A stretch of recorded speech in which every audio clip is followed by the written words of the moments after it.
Welcome to Talking Comics. This week we have Stephanie Williams on. This is very exciting. We got to meet you in person a few weeks ago at Fight or Flight in Raleigh, and we got cool signed comics. So yes, that was awesome, and I did get to read these two. I haven't read this one yet, but I did get to read these two. So that was awesome. But before we go into like the comic stuff, tell us about yourself. How'd you get into this? Where are you from? All that fun stuff. Yeah, so I'm originally from Chicago, Illinois. Grew up there, all the way went to school to University of Illinois Chicago. So not Urbana-Champaign, but the other one, the better one. So It's March there. Madness week. Can't talk like that. Yeah, well, no, I can't because I think Champaign is still both the women's and men's team are still in it. Awesome. But or at least the women's team, one of the two. Who knows? Right. That could change by the time I said. Yeah, I've my said bracket's this. majorly busted.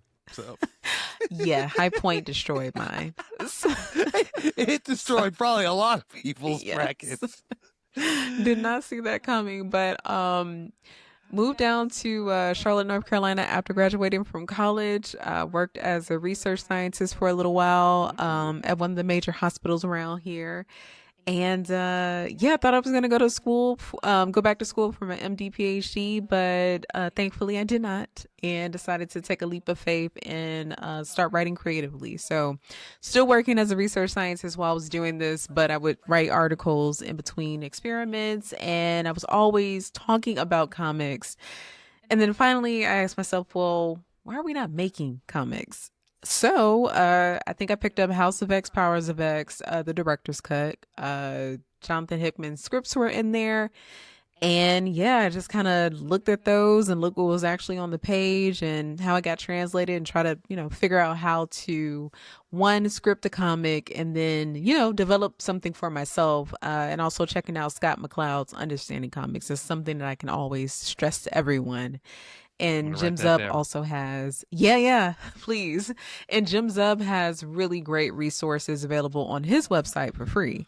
So you can learn everything you need to know from the guy who is currently writing Conan. So I take care of that, take advantage of that free resource.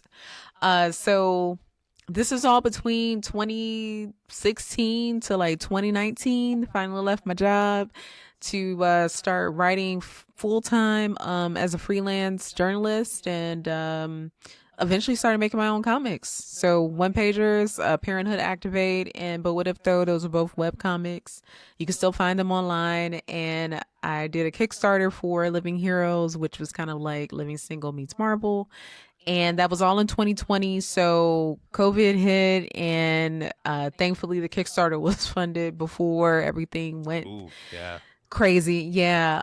So I think that November of that year, I finally got an email from an editor at Marvel saying, hey, would you be interested in doing a 2-page story for Marvel Voices Legacy #1? And it's been off to the races since then. And that was in, that officially came out in 2021. So I've been writing comics professionally since then. And now I'm doing it. Well, I was doing it full time before, but a contract job that I had, which was entertainment facing, recently ended. So now I am freelance comics all day, every day, for real, right now. That's so awesome. That takes so much, like you said, a leap of faith. I've done the leap of faith a couple times. I'm not quite ready to do it with this yet, but I'm getting there. We did our first show last Saturday, so in person down in Rock Hill, South Carolina. Yes, congratulations. That was so much fun. We had a lot of fun. Annakhan did great, even though she won't admit it. She did great. I had to sit on the air conditioner. I felt like it was gonna break, on the air conditioner. Well, I'm glad it did. Well, at least you were cool because I heard it was pretty hot over the weekend. I was up in Massachusetts around that time. But Lucky you, because it wasn't too bad. It did get warm in the middle of the day, towards the end of the day. But it was only went till 4 o'clock. But the last hour was pretty warm. But other than that, it wasn't bad. And for our first show, we did great. We sold 7 comics, which was awesome. Yes, congratulations. For our first show. So yeah, I'm not going to complain about that. And our Kickstarter funded on Saturday, so that was even cooler. Yeah. So I appreciate your support on that as well. Of course. Like that. I don't understand it, but I really appreciate it. Wait. Listen, I want everybody making comics, so however I can support, I will. I appreciate that. And yeah, it's been great because, you know, you've been part of that journey for us too. It's, you know, I've been so inspired by this community to make a comic, right? It inspired us to make it, and I've done it, and it's here. It's in our hands. It's like, you know, it's crazy. It's been a great project. Yeah, Annakhan has her cover in her hands. I know. She showed it earlier, and I'm like, that just looks fantastic. So that's the one she did. Yes, very proud of both of you. Thank you. Yeah, I like that sign. What'd you say, Annakhan? Sorry, you were cutting out, Annakhan. It's amazing. No, but actually, it is. Yes.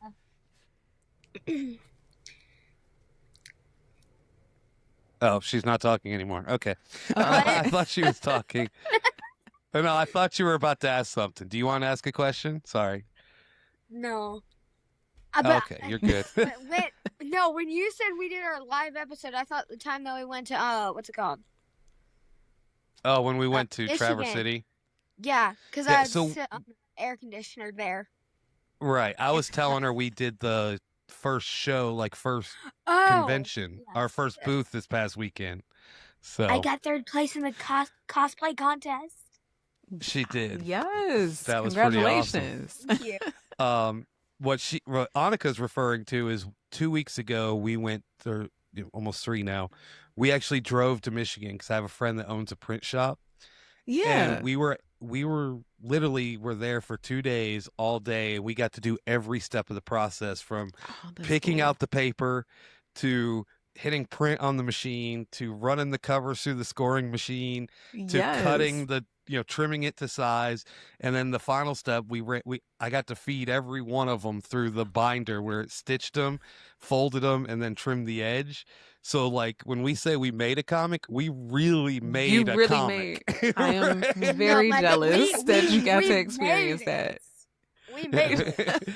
And I've got some awesome footage of all that, and I'm going to try to put together like a mini documentary of that, probably 20 minutes or so. I've got somebody that's going to interview me and, lay the interview throughout all the footage from the podcast from back in August to like saying, okay, I'm going to do this to here it is, a finished product. And I don't know. I think that'll be a cool summer project. So I think it will be a very cool project. And I'm going to try to get that done this summer sometime. So that'll be kind of cool. All right. I'll be checking in to see the progress. I appreciate it. But this is about you, not us. Yes. I like to talk a lot about myself. I'm full of myself. No, it's all right. So what got you into writing originally? Like, have you always been a writer as a kid, or? Yeah. So I was always writing or drawing something. I was always in some type of art class, be it for just drawing or painting, whatever, poetry, all of that. I think at one time, even writing song lyrics and whatnot. So writing was something I was always doing. Sims was very popular. Well, Sims is always popular, but the first Sim game came out, or maybe it had been out for a little bit, but I just remember, I think I was like maybe 6th or 7th grade, finally playing, and they had, you could take pictures, and you take the pictures, and underneath you could write a caption. So I think that might have been my most earliest comic writing before I really realized that's what I was doing. So I was kind of memeing and making comics before memeing was really a thing, and before I even knew I was making comics. So I was always writing something, even fanfic, during my high school time. So yeah, always writing. That's awesome. And then you got the real world job, but now you get to do this full time, which is even cooler. So you said you ran a Kickstarter. I talked to a lot of creators, right, that are running Kickstarters, trying to, sell their books, including us, right? And what was it like going through that process, or what advice would you give people that are trying to go through Kickstarter? Oh man, stressful. Yeah, right. Very, very stressful. I did not know I mean, I kind of knew what I was doing, but I didn't know what I was doing. So, one of the things I remember doing was looking at Kickstarters that had funded, specifically comic Kickstarters, and just trying to see like what they offered on their page, what they wrote about, descriptions, how much art they showed, what they were going to give once they reached goals and different things like that. So, I think I realized like the more successful ones, they were very straightforward. The work was maybe almost halfway done, if not already done, and they just made sure to be very transparent with their backers. So myself and O'Neill Jones, who actually did the first two pages of Living Heroes, I reached out to her and I was like, hey, so like I want to do more of this comic, but I cannot afford to pay you out of my pocket. So like, what do you think of a Kickstarter? And she was down for it. So she did a lot of the promotional stuff. Yeah, like she did a lot of the promotional, just some of the artwork that was used. And thankfully we already had 2 pages to kind of show as a test and prove. Because the reason why we ended up doing the Kickstarter is because people really were receptive to the first 2 pages of Living Heroes. Like, I just thought it was going to be a one-off, kind of joke 1-page comic and it was done. And no, people really loved it. So that's what really inspired to do the Kickstarter. So we launched, what was it, the last week of February. And I think I was like leaving the gym just as I brought my laptop with me because I knew I was going to go live right after I finished my workout. And I think maybe a little over 24 hours later, it was fully funded. So we didn't go, too crazy with what we were offering. It was going to be a 27 page comic, digital only, because unless we met a $15,000 stretch goal, which we didn't reach, but I was still able to get comics printed. I just got them smaller, so manga size was a lot cheaper than your standard comic books, Western comic size. And yeah, we got pretty close. I think we raised like $14,000 or something like that. Was not expecting that. We also were able to bring on a colorist, and I was able to pay both the colorist and O'Neill Moore for, the comics since we reached goal. I offered stickers, which I don't know if I would ever do that again. So I offered stickers. I think I had a special tier for, I think it was like 10 limited spot, or 20 limited spot, but you got a sweatshirt. I would never do that again either, because that was like just hard trying to like get those things shipped out. But overall, it went fine. I wrote the rest of the issues between the moment the Kickstarter was fully funded up until, I was giving these pages in as I wrote them. And yeah, we were able to get everything out the door by November, despite COVID delays and everything. Mailing things out was probably the most tedious. I would say make sure you have a, good system. Maybe also invest in a label printer. You can get those pretty cheap. That is the first thing I am buying when when this thing ends. Because I've been jealous watching T.S. Luther's videos, because he's posting a video every day now of, packing an order. And like he shows like his little printer printing the label. And I'm like, yep, that's the first purchase I'm getting. Because like it's so annoying having to cut and tape labels. I'm not doing it. No, even for like postage, I would highly recommend having that so that you don't have to go to the post office and like either manually have to enter that, or it's just too much. So to be able to like get the Pro Sticks and have it on the box and just drop it off there. Let it go. Wonderful. Beautiful. Right. Let it go. Yeah. So 100%. That's a great piece of advice, because that's not come up before. But yeah, I'm definitely doing that for sure. Yeah, and like also mail out in batches. Don't try to, kill yourself trying to do it all at once. I think I had over 300 orders, so I literally did like 50 a weekend. And like I let my backers know like how things were going to be shipped out. It was like in order of backers, and also because the books were never a thing that was going to be offered to begin with.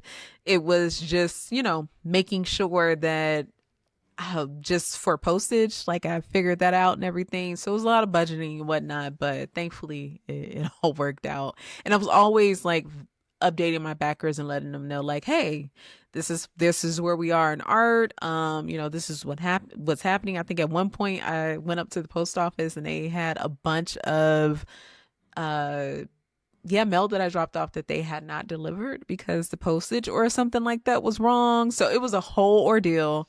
Ooh, no. I was able to get it solved, but it was very stressful because it was like, all right, I just paid for this postage. You guys have made it.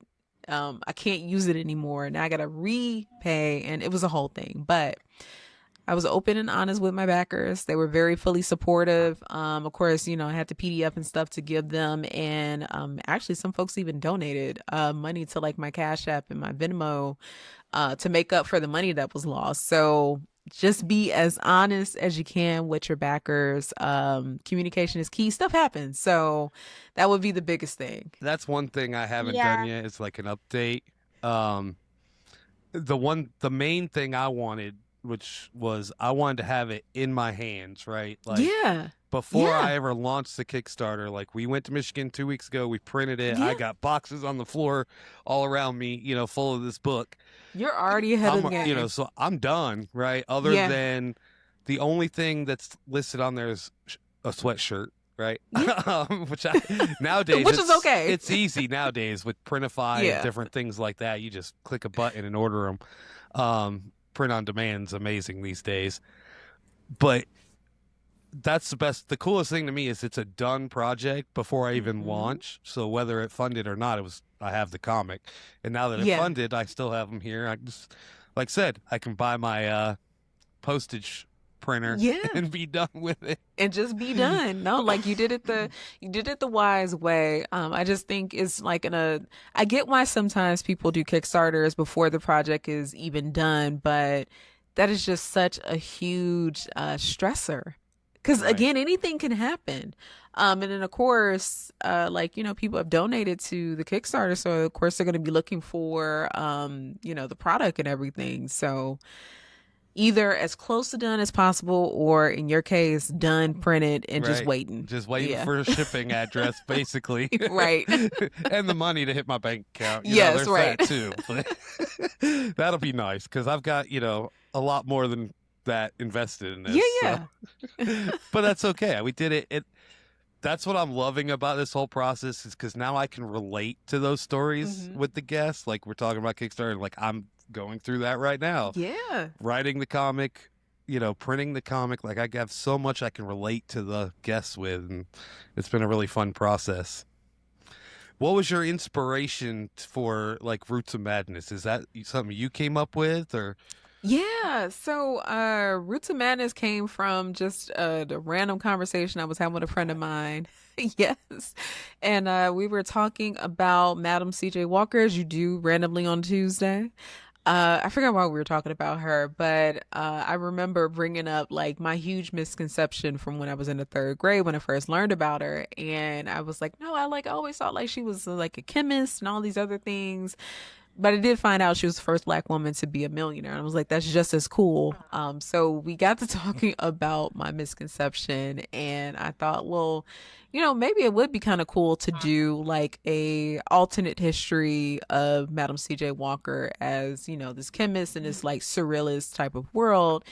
And then I was like, well, no, let's leave that alone and just make a character, loosely inspired by this train of thought. So that is essentially how Roots of Madness started to come to be. And funny enough, for Ignition Press, I had already pitched another series that they had accepted. And then I think I was supposed to be going to Baltimore Comic-Con that following week. And I spoke to Jamie, my editor, and I was like, hey, so I know I pitched you one thing, but let me know if you're interested in this. And I told him about Roots of Madness, the concept and all that being taking place in 1905, being a cosmic horror, all of these things.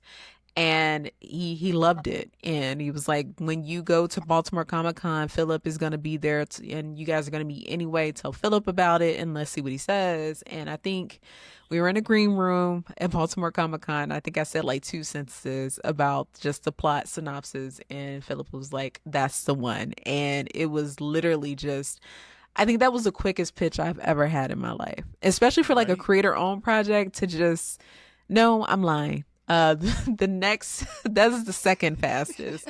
More recently, my next title at Ignition Press, that was a dinner conversation throwaway joke that ended up being like, wait, you're really serious about making that? I'm like, yeah. So by the time the dinner was over with, my editor was trying to come up with a name for the series. So that was the quickest, but this was second quickest. So it was just one of those that like this not announced year, yet. It's not announced yet. I have hinted at it on my socials, but it will be out soon. Yeah. But for Roots, sometimes stories just come to you immediately. And you don't have to toil away that long on it. Temporal was another one that kind of came immediately, but there's been other stories that I am just now figuring out how to, make them an actual, worthy pitch to pitch. So Roots just, I don't know, felt like it was just downloaded literally into my brain after like coming up with the name and just the cosmic horror of it all. And next thing I knew, I was writing issue 1. That's crazy. What's it like to write for like the main line, like the Wonder Woman? You got 2 issues in that. Yeah. But you've done several. I can't name them. Hopefully you can. But but what's it like those are creator-owned, which are even awesome. They're awesome because by level we can relate to that, right? Like I have a creator-owned book and I'm working on a second one, which is crazy because I've never been a writer until 8 months ago. But here I am. But what's it like to then write for like Marvel, DC, that kind of stuff? Like, all these people that watch are going to be like, that's their dream, right? Even though they should stick to the creator own. But they should. So it's funny for me. I kind of had the reverse. So when I came in, even though I did like my own web comics, as far as pro writing, like it was Marvel, DC first and IDW and other places. So I had like the chip on my shoulder to do creator own, right? Which was the reverse. Right. But writing for them it's fun. It has its challenges sometimes, just either writing a legacy character with 80 plus years of lore, and trying to make sure you're staying true to them and their voice while also finding room to add new things or amplify things for that character and their world. But I love it because I love comics because of Marvel and DC and also Archie Comics. Archie Comics was like my big one, but those characters are some of the reasons why I like superhero comics so much. So to be able to play in those worlds is great. I'm not going to sit here and say you like, if that is something that you strive to, want to be like, you want to work for Marvel, DC, I get it.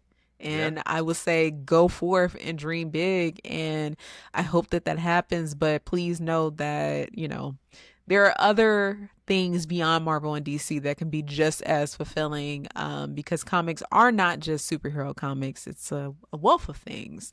It is just, comics in general are just a medium. So yes. That is something if you get to write Batman, Superman, wonderful. But there's more. If not, there's more. Yes. That is something I never really realized until, I don't know, maybe 10 years ago when I had a little hobby shop. And we dabbled in comics. Like I had like one rack, like a news rack of comics, and that was it. But I'd have a couple people get like a subscription, their pull list or whatever back then. And they would get some and I would have them. And it was what is it? Harrow County? Isn't that what it's called? Harrow County? One of my friends that owned a business in the same town, his sister worked as an artist on this book for Dark Horse for Harrow County. So I was like, that was the first time I seen like a non-superhero comic. Yeah. Right? And then it's like, oh, wait, comics can be anything. Like they don't have to be a superhero like Thor or Batman or whoever, right? That's really cool. There's no question in there. That was just a statement, I guess. Yeah, no, you're good. I'm bad at my job. No, you are perfect. Oh my God. What was that, Annakhan? You okay over there? She's excited about this comic. She should be. It is a big accomplishment for us for sure. So you hinted at a project. Do you have any other projects coming up that you can share? No. No. I have projects. I have projects. But no, I can't tell you. We're 0 for 2, Annakhan. Yeah, I'm so sorry. I will say that by the time this releases, I don't think DC solicits for July will be out, but that is something to pay attention to. Okay. There's something coming in that. It's not what people assume that it is, although that other thing is in the works. But just pay attention to DC solicits. There's more horror comics coming from me. That should hopefully be announced before the year is over. Yeah, I think that's about it before I get in trouble. But there's more. There are more things on the way. I'm so sorry. And fine. I have some major comic convention announcements that'll be coming up too. Oh, cool. What conventions are you? Do you have ones that you're attending? Yes, that you can tell I have us about? some that I can tell you about now. Yeah, so I am doing actually this weekend. I'm going to Columbia, South Carolina for Read Freely Fest. It's put on by the Richland Library. What do I have? I'll be in Laurelton, Pennsylvania, of all places, for a library event. That's April 18th. I skipped something. I am also doing another library event in Chicago on April 1st. It is with the Chicago Public Library System. We're talking about Threads of Destiny, so I'm very excited about that. Fast forwarding to May, I have GalaxyCon in Nashville. That'll be my first time going to Nashville and first time at that event, so I'm very excited. Okay. Of course, Heroes Con, I will be there. You know, that's June 12th through the 14th. And then the rest I cannot say, but there are more conventions on the way. Coming. Yes, right. yes. None that we're going to be at. Well, we might go to Heroes. But yeah, I hope to see you guys at Heroes. And I'm, of course, always, so I'm pretty sure there'll be like smaller conventions in between then, but yeah. We're doing the one at Oak City in Raleigh on the April 4th. Yeah, I saw that. Okay. And then April 20, I'm attending the South Carolina Comic-Con in Greenville, the 11th and 12th.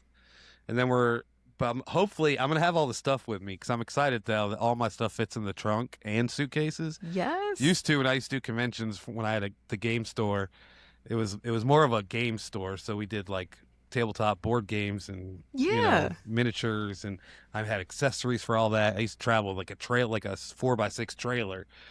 And now all my stuff, is like one container, a comic box, and 2 banners all in the trunk. I'm like, this is easy. Listen, I just did a library event over the weekend, and I just had one suitcase. So one side was books, the other side was clothes, and I was very proud of myself. Yes. That's really good. You can't beat that. Yeah, the more you do, the more efficient you become. Right. Yeah, we definitely have to change and tweak a couple little things, but overall for our first booth, I thought it was pretty good. But then we'll be in Greenville, North Carolina on the 25th of April. Then we're going back to Michigan for Cherry City Con in Traverse City. I'm actually I don't know yet, but I might be doing Capital City Con. But that's later in the year, I believe. Yeah. I don't know about that one. And then what about Terrific? Well, you may not be able to say. We'll be at Terrificon in Connecticut. No, I don't know. I actually might not even. I would love to go to Terrificon, but I don't know if that. I think there might have a conflict. Oh, I really? don't know yet. Yeah, so we'll see. Now, GalaxyCon in Nashville. When was that?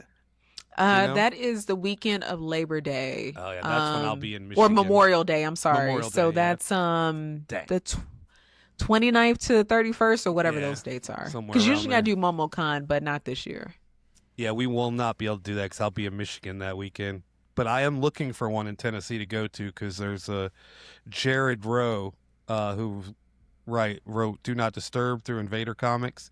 Mm-hmm. He lives in Nashville now, and so we're trying to find one close for us to go to. Okay. So we'll work on that. I've got some fun questions, and she's got some fun questions too, but is there anything we didn't talk about that we need to talk about or you want to talk about? I know nothing that you can't say, right? But is there anything else that you want to cover? Because like the last thing I want is like, I really wish you would have asked me this, right? And I didn't. I I guess I would like to talk about the Street Sharks annual real quick, because I just realized I haven't really talked to anybody about it. Yes, but that comes out in April. I believe April 19th or the 18th.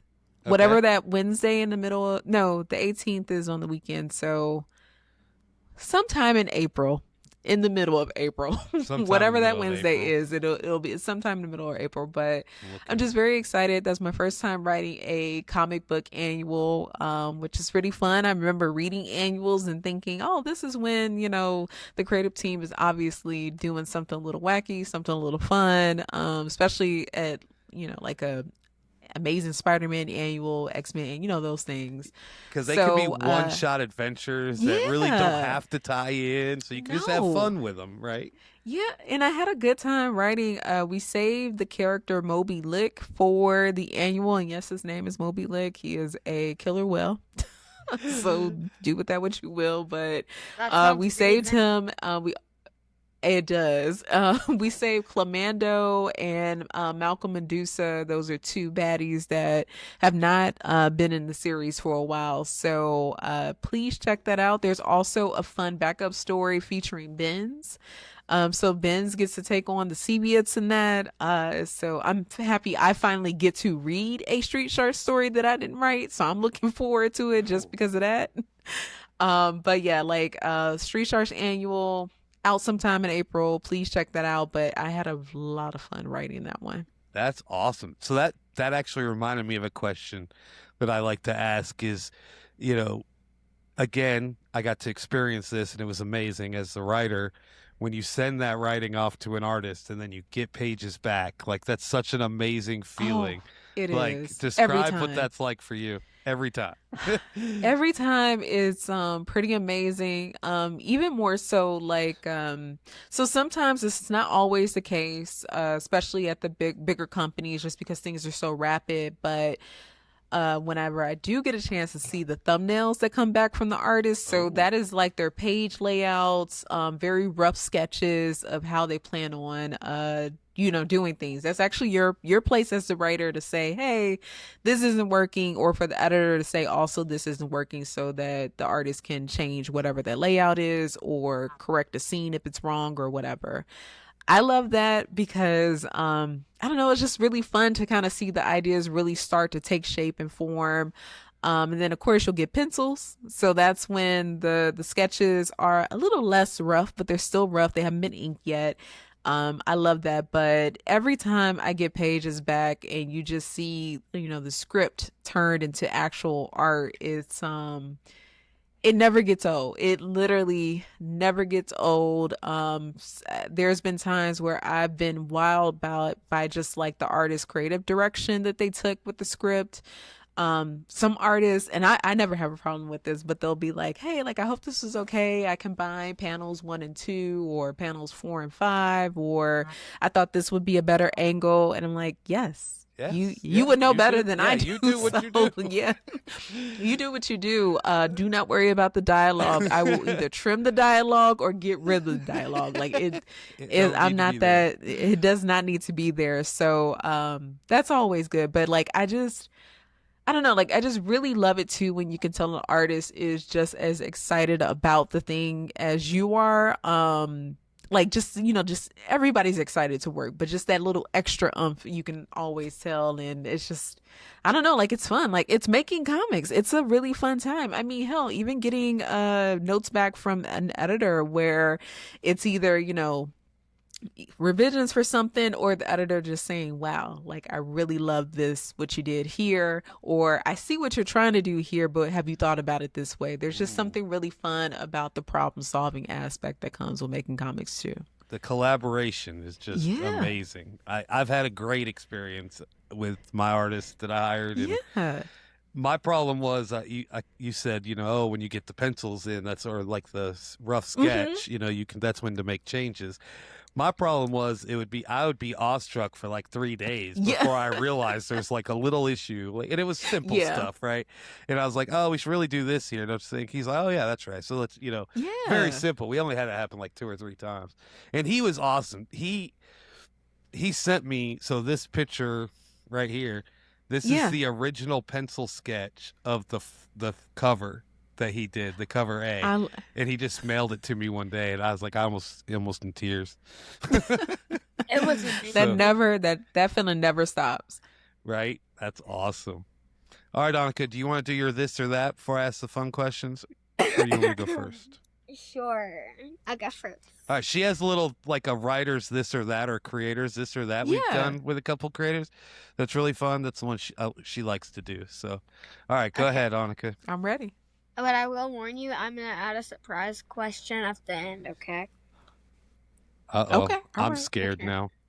It's pre-recorded, so if it's bad, I can cut it, I swear. It's not bad, okay? I'm just picking on you, babe. Okay. First question. Pilot first or script first? Or plot first or script first? Plot.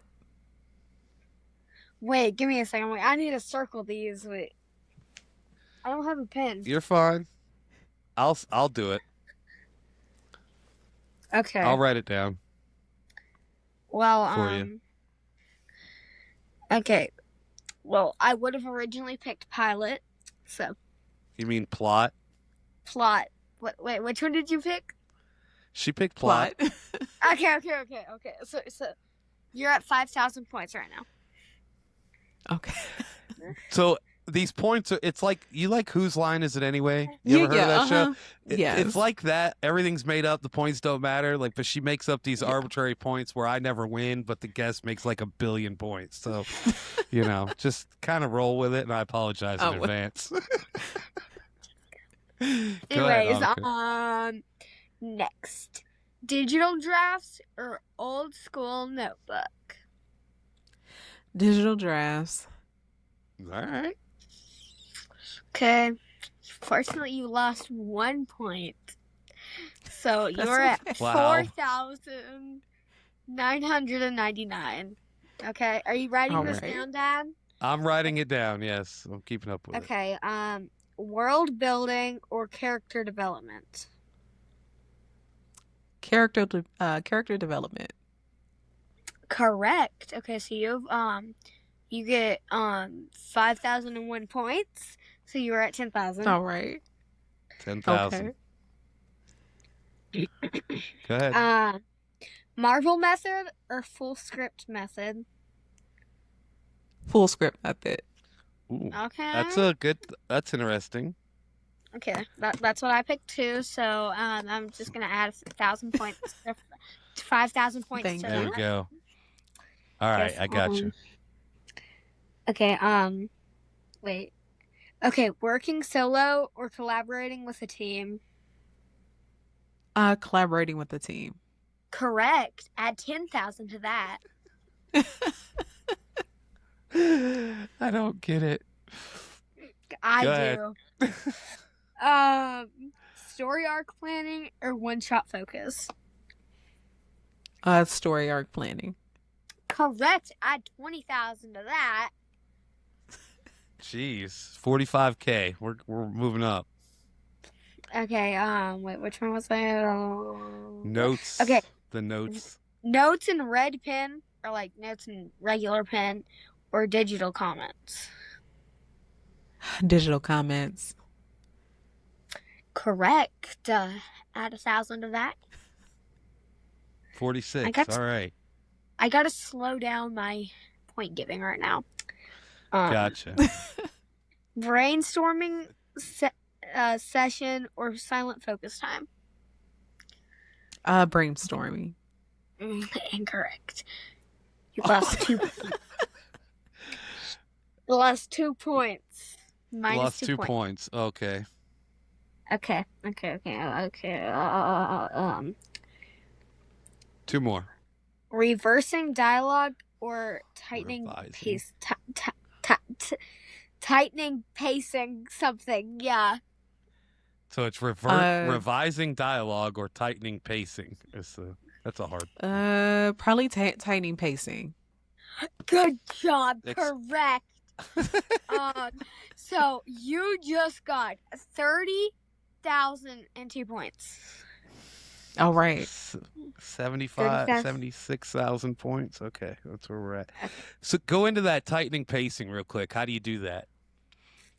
So that is for me going through and just checking story flow, because that actually will inform how I end up like attacking the dialogue to revise it. Gotcha. Okay. So yeah, like I try not to do scene changes on odd numbered pages. Because we're thinking of traditional, just holding a comic, even odd, Right. left to right. So I try not to change. Sometimes you can't help it, but if at all possible, I try not to change locations on an odd number page. Always even if possible. There we go. I like that. Yeah. All right, last one, Annakhan. This one's funny. Okay, deadline Or met fun. or perfect archives. Archive Perfection achieved. Oh, deadline. Like, let's get it. If the first draft is ugly, that's all right. We just got to get it in. We got to get the deadline in. Yeah. So there you go. Got correct. So I'm just gonna add about 50,000. All right. So that's 126,000 points. Oh, I love it. I think you beat Stephanie Phillips, so don't tell her. I won't tell her. Oh, that's funny. She was great too. We got to interview her. That was the first one she got to do, and that was pretty fun. So yeah, she's getting there. She don't join all of the conversation ones, but she likes to join one here or there when it's somebody she knows or has met. So okay. Well, all right, she said she had a surprise one. That's right. I'm gonna mark the clip just in case. There is only one right answer to this. One, okay? Okay. It's between two. Here it's between a hero and an anti-villain. Yeah. Okay. Wow. Thor, or Harley Quinn. That's funny. Oh. Harley Quinn. Yes! Good job. I do love Thor, but Harley Quinn, so much storytelling potential. I mean, it still was with Thor, but Harley Quinn is just off the rails. So Harley Quinn. She's a huge Harley fan. So that is basically me versus my dad. My dad, yeah. Because I'm a huge Thor fan, right? I have all the Thor stuff back here. I do love Thor. And yeah, we did like this bracket challenge, I was telling you about. Yeah. Like we just random characters against each other. And like if we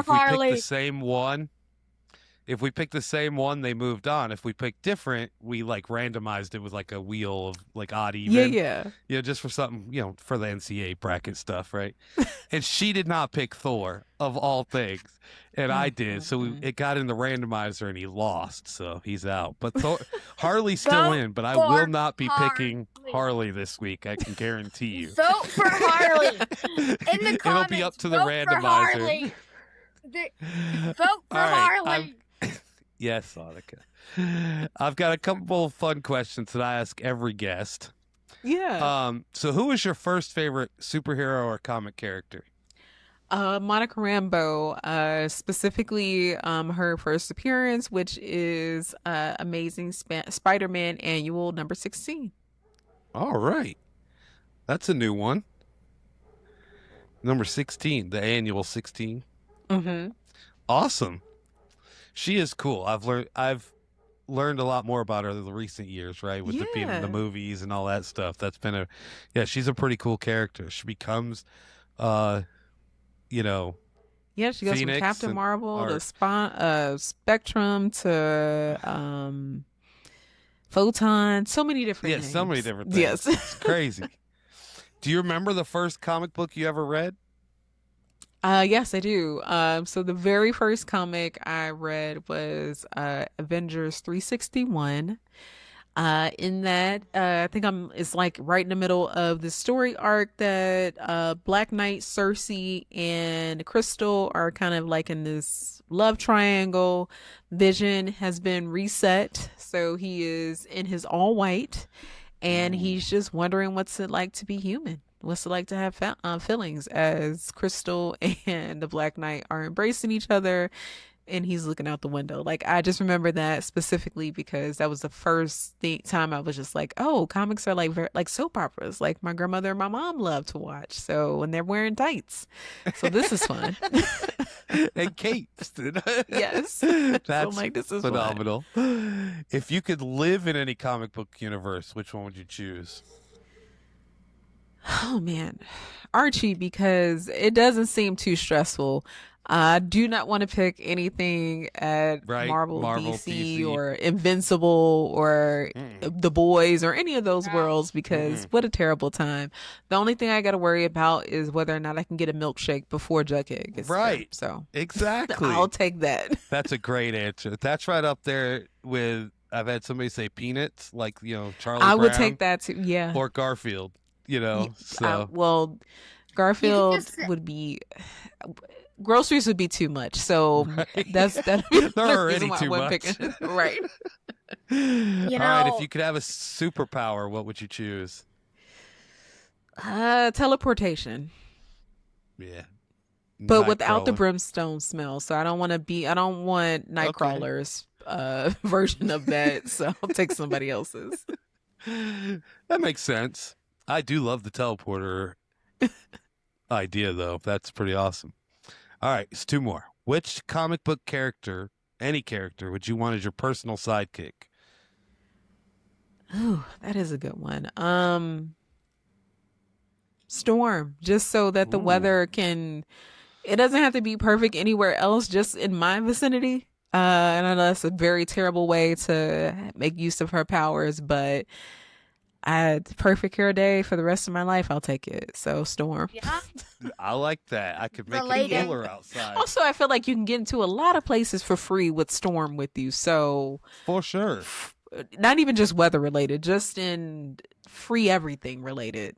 Yeah. So Storm. That's pretty awesome. Yeah. Have you ever gotten to write Storm? Briefly I did for a backup story in Scarlet Witch #2, I believe. It's actually Storm and Wanda doing some magic together, bringing back Storm's magical element, where people had kind of forgotten about, but Chris Claremont had introduced back in was a magic 4-issue series from the 80s. It's literally just called Magic, and you learn that Storm, or at least another I guess Universe Storm, teaches magic. That's pretty cool. Yeah. All right. This is my favorite one. If your life were a comic book, what would the title be? Oh, Why Stuff, which is also the name of my website. And it's just why stuff. Either me asking myself that, someone asking why me, whether for a job or not, but Why Stuff would be the name of the comic. So why is it whystuff.com? Yeah, Why Stuff. So WHYSTEPH. Oh, EPH. .com. Okay. .com. That's fantastic. Why Stuff. Or why so it's Why Steph, not Why Stuff. I heard sometimes I ask myself Why Stuff, but yes, Why Stuff. Why Steph? Hey, that's almost like motivational. Like, yeah, you're telling yourself, you could say why not Steph? Yeah, I mean, yeah, yes, right, all of that, yes. Why can't why not you? To do it. Yeah. Why not myself, right? That's like motivational for everybody. Why not Annakhan? Yes. You can write your own comic, Annakhan. Actually, she already has, technically. Yeah. But she's proud of her cover. I actually, listen, you seriously should, and I'm looking forward to getting my signed copy.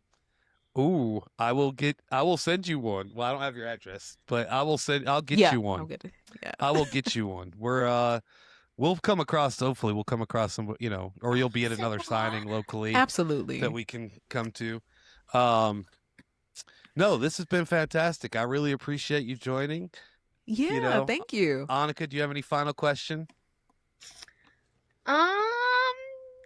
No, you answered the only question that mattered to me the most. That you cared about, That you cared about? Okay. I know, I cared about. Well, I appreciate you, Annakhan.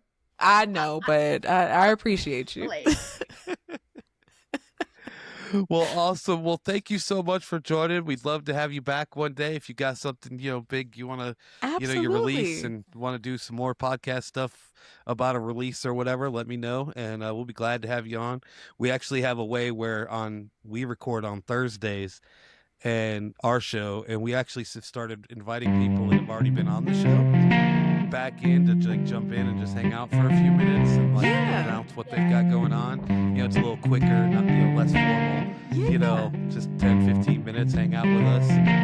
I'm gonna try to get some people to pop in this week. It's our 100th episode, so that's exciting. So hopefully we'll get some people. But thank you so much for joining and hanging out with us, and we look forward. Good luck with all your projects and announcements. Thank you. And I'll be looking at the DC solicits. I'm gonna go to League of Comics right now after this and start studying. So well, thank you so much. Thank you.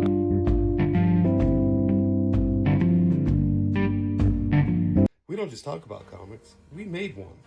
And it's called the Chronicles of Pam and Pete. At Talking Comics, we interview creators, show off our comic calls, play fun games, and show what we're learning firsthand. Get a free preview of the Chronicles of Pam and Pete by subscribing to our Substack. Watch the trailer and all the video episodes on YouTube. Or listen wherever you get your podcasts. Follow along, subscribe. Trying to start a podcast but feeling stuck? At Aquadio, we help creators make waves with everything you need to bring your voice to life. Hosting, recording, editing, and marketing. Whether you're starting from scratch or just need a little help polishing your sound, we're here to hydropower your creativity. Comment on this video or DM us today and let's dive in.